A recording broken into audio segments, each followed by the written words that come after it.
महत्व बताना। जंगल परिचय। घने पेड़ों वाले धरती के विशाल क्षेत्र जंगल कहलाते हैं।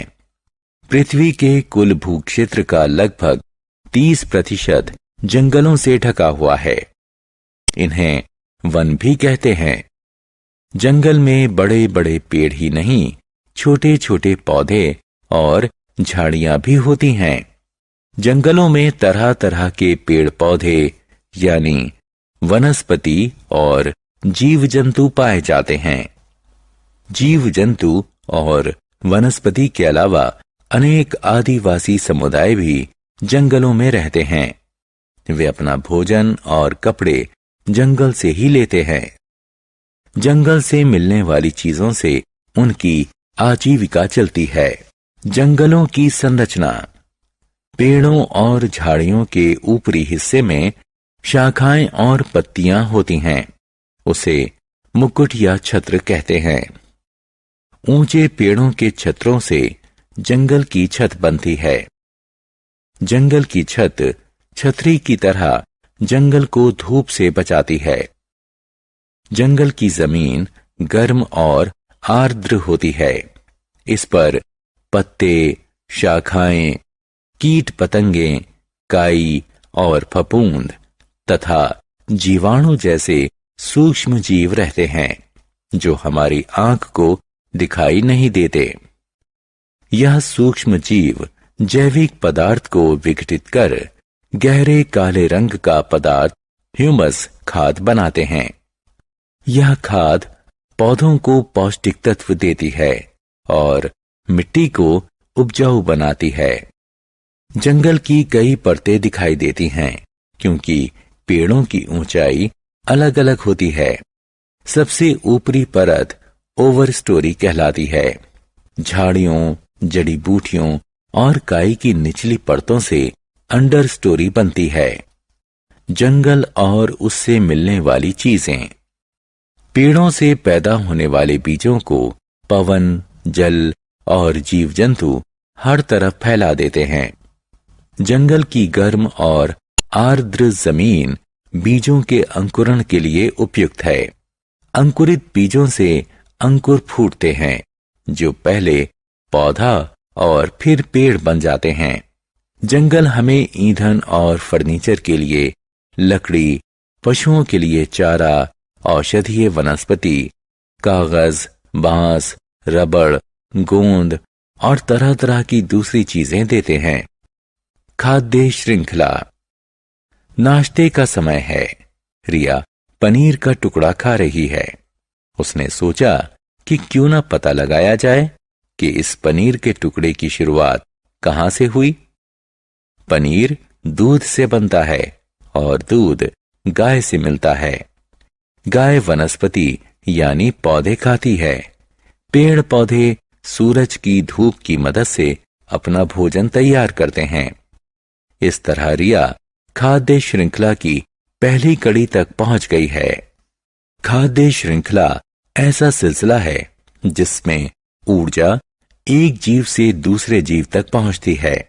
खाद्य श्रृंखला के मुख्य अंग हैं सूरज, वनस्पति, जीव जंतु और अपमार्जक या मुर्दाखोर। सूरज ऊर्जा का प्रधान स्रोत है। वनस्पति उत्पादक है क्योंकि वह धूप की मदद से अपना भोजन तैयार करती है।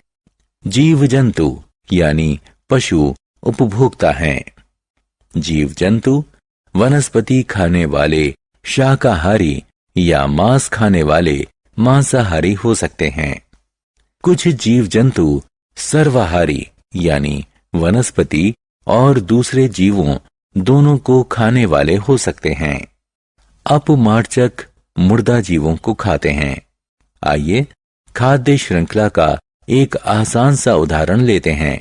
मर गया तो गिद्ध और हाइना जैसे मुर्दाखोर उसका गोश्त हजम कर गए। फफूंद और जीवाणु जैसे विघटकों ने बचे खुचे मृत जीवों का सफाया किया और उन्हें विघटित कर खाद बनाई जिससे वनस्पति को पोषण मिला। इस तरह खाद्य श्रृंखला का चक्र पूरा हो गया। जंगलों में ऐसी अनेक खाद्य श्रृंखलाएं पनपती हैं और आपस में जुड़कर खाद्य जाल बुन लेती हैं। जंगल पृथ्वी के हरित फेफड़े। पहाड़ों पर घने जंगल होते हैं। जंगल प्रकाश संश्लेषण की क्रिया से वायुमंडल में ऑक्सीजन और कार्बन डाइऑक्साइड के बीच संतुलन रखते हैं। प्रकाश संश्लेषण की क्रिया से वनस्पति अपना भोजन तैयार करती है। इस क्रिया में पौधों की पत्तियां सूरज के प्रकाश की मदद से कार्बन डाइऑक्साइड और जल से भोजन तैयार करती हैं। इंसान और जीव जंतु कार्बन डाइऑक्साइड छोड़ते हैं। वनस्पति मिट्टी से जल सोखती है। प्रकाश संश्लेषण से शर्करा और ऑक्सीजन बनती है। शर्करा पेड़ पौधों यानी वनस्पति के बाकी हिस्सों में चली जाती है। ऑक्सीजन हवा में छोड़ दी जाती है, जिससे इंसान और जीव जंतु सांस लेते हैं। इसीलिए जंगलों को पृथ्वी को प्राणवायु देने वाले फेफड़े कहते हैं। जंगल और जल चक्र। जंगलों की जल चक्र में महत्वपूर्ण भूमिका है। वे वाष्पीकरण के माध्यम से इसमें योगदान करते हैं। वाष्पीकरण ऐसी क्रिया है जिससे पौधों की पत्तियों और तनों से पानी की वाष्प उड़कर वायुमंडल में जाती है। फिर यह उठकर हवा के संपर्क में आती है। यह वाष्प ठंडी सतह को छूने के बाद संघनित हो जाती है और बादल बनाती है।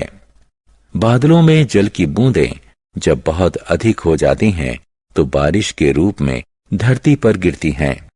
वर्षा का जल, वर्षा का पानी झरनों, नदियों और महासागरों में पहुंचता है, जिससे जल चक्र पूरा हो जाता है। जंगल मिट्टी का कटाव रोकते हैं।